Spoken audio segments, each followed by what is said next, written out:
kelihatannya dia itu baik gitu. Dia tuh berjanji untuk merawatnya Arzeti. Kalau Nizety itu pengennya laki-laki tuh yang dia selalu berkiblat pengen seperti ayah.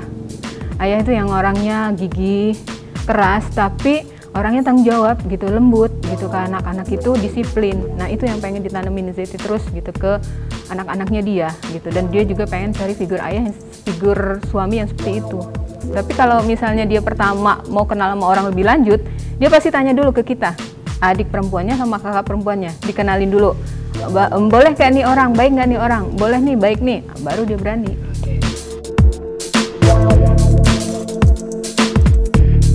Tapi melihat Arzeti sendiri anaknya juga bagus lah dia itu ya.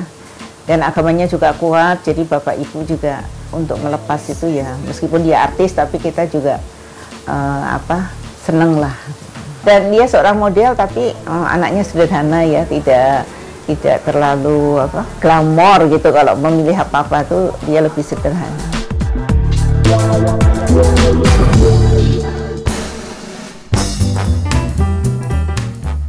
Jadi memang selesai dari Shanghai sendiri ada komunikasi di mana Mas Didit ngucapin, karena masih puasa kan Mbak, selamat berbuka gitu loh, lagi di mana, yang biasa aja gitu, maksudnya pertanyaan-pertanyaan simpel. Aku selalu jawab, oh iya lagi di sini gitu loh. Terus kesininya kalau dia telepon aku nggak angkat itu, dia agak nggak suka gitu loh. Cuman pada saat aku selesai show di Bali, terus Mas Didit jemput ke airport gitu loh. Pada saat itu dia mulangin aku, dia bilang gitu loh, kamu mau nggak jadi punyanya aku gitu loh. Pada saat di mobil mau turun ke rumah, aku kan bingung, kok dia mau, aku mau jadi punyanya dia gitu loh. Dalam hatiku perasaan selama ini kalau orang suka sama aku, mereka ngejar gitu ya, pasti setidaknya saya suka kamu, ngasih bunga. Ya, saya dalam hati membahasakan, lu mau nggak jadi pacar gua gitu loh. Tapi mungkin karena saya bilang, kamu mau nggak jadi punya saya? Terus dia bilang, dia nggak mau kasih jawaban. Kesannya kok dia mengatasnamakan bahwa dia itu, lo itu butuh gue kan, lo mau nggak gue jadi punyanya lo? Itu kan kayak aneh ya buat kita. Saya tambah penasaran. Jadi setiap kali kita pergi tuh, setelah dari rumah Seti atau pergi kemana, pulangnya itu pasti masih telepon-telepon sampai pagi sampai subuh. Terus aku turun pulang ke rumah, nggak dijawab gitu loh. Terus dia telepon sampai jam 4 subuh gitu. Jadi ya sesuatu yang bikin aku jadi berbeda juga melihat Mas Didit ini. Lucu ya, pada saat mau mengenalkan dirinya untuk menjadian dengan kita pun, ternyata dia sendiri juga ada gengsinya gitu. Ya terus mau nggak saya tanya, ya pikir-pikir ya Mas ya, dijalanin aja ya, kan dia selalu gitu, dijalanin aja Mas ya. Tambah saya, lo gimana sih ini maunya?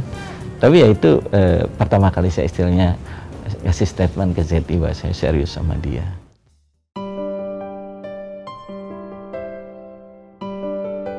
Aku tuh cuma pacaran sama Mas Didit cuma sebulan Mbak gitu. Pada saat dia meminta itu dan dia serius sama kita, memang beberapa lama setelah itu dia menghilang. Dalam arti gini, kalau Sabtu malam itu dia telepon aku jam 5 sore, tapi nanti akan menghilang, telepon lagi jam 11 malam. Jadi memang pada saat beberapa minggu itu dia menyelesaikan mungkin ya, karena buat dia pantang kalau punya pasangan harus double gitu ya. Jadi memang dia menyelesaikan dulu permasalahan dia, baru kemudian dia serius dengan kita. Gitu. Pada waktu umroh, pas Ramadan juga, 1 tahun sebelum ketemu saya, 3 tahun sebelum ketemu Seti ya, gitu saya ingat. Pas di Hajar Aswad, saya minta sesuatu, terakhir saya minta, ya Allah berikan saya jodoh yang terbaik buat saya. Kalau bisa yang tinggi, yang putih, kalau perlu dari negeri seberang. Ya itu mungkin salah satu jawabannya. Negeri seberang kan bukan mungkin di Pulau Jawa ya, di tanah seberang ya, mungkin di Sumatera mungkin. Kita pacaran jarang Mbak, jalan-jalan gitu loh. Paling pagi Mas Didit udah aktivitas, aku udah aktivitas. Paling ketemu di rumah gitu loh, ketemu di rumah juga ngobrol aja di rumah gitu loh. Aku selesai show, Mas Didit, aku selesai show kan malam biasa Mbak ya. Mas Didit datang ke rumah, terus ngobrol aja di rumah, nanti 11:30 baru dia pulang. Tapi 11:30 itu biasanya ibuku akan ngelemparin wajan kah gitu ya. Apalah gitu, kleng, dia kaget. Iya, makanya kadang-kadang saya suka bingung gitu ya. Umur kita segini, waktu itu almost 30 ya. Seti almost 30, saya 30 gitu. Dalam arti kita kan, ibaratnya sosialisasi bergaulnya, jam terbangnya sudah banyak gitu. Ini kayak pacaran di kampung, istilahnya pacaran di zaman dulu banget, waktu zaman orang tua kita gitu. Itu apa ya Bu? Itu apa ya itu apa ya Zi? Oh enggak, padahal itu aku tahu ibuku penting gitu, maksudnya ayo pulang udah malam gitu loh. Terus mungkin udah malam kali ya Mas ya, ayo aku juga ngantuk gitu. Padahal waktu itu masih jam 10-an lah, belum sampai jam 11, istilah tukang ronda juga belum lewat gitu.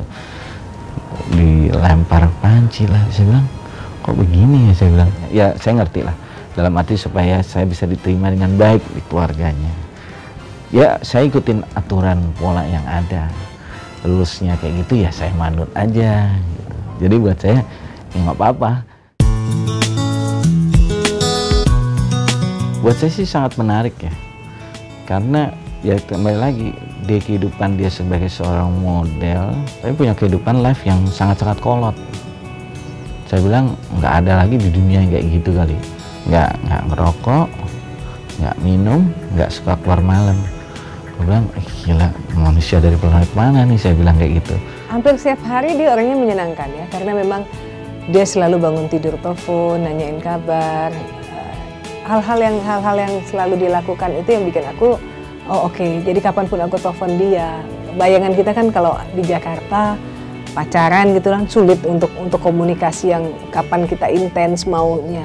Kalau sama dia kan mau dia lagi meeting atau mau lagi ketemu siapapun, dia pasti akan mengangkat teleponku. Dan memang sampai saat sekarang pun gitu ya, keberadaan kita itu di dalam hidupnya tuh betul-betul dia hargai sekali gitu. Di dunia yang kayak gini, yang serba instan kayak gitu, kok dia nggak melakukan itu tuh yang saya kaget setengah mati waktu itu. Saya sangat amazed di situ aja.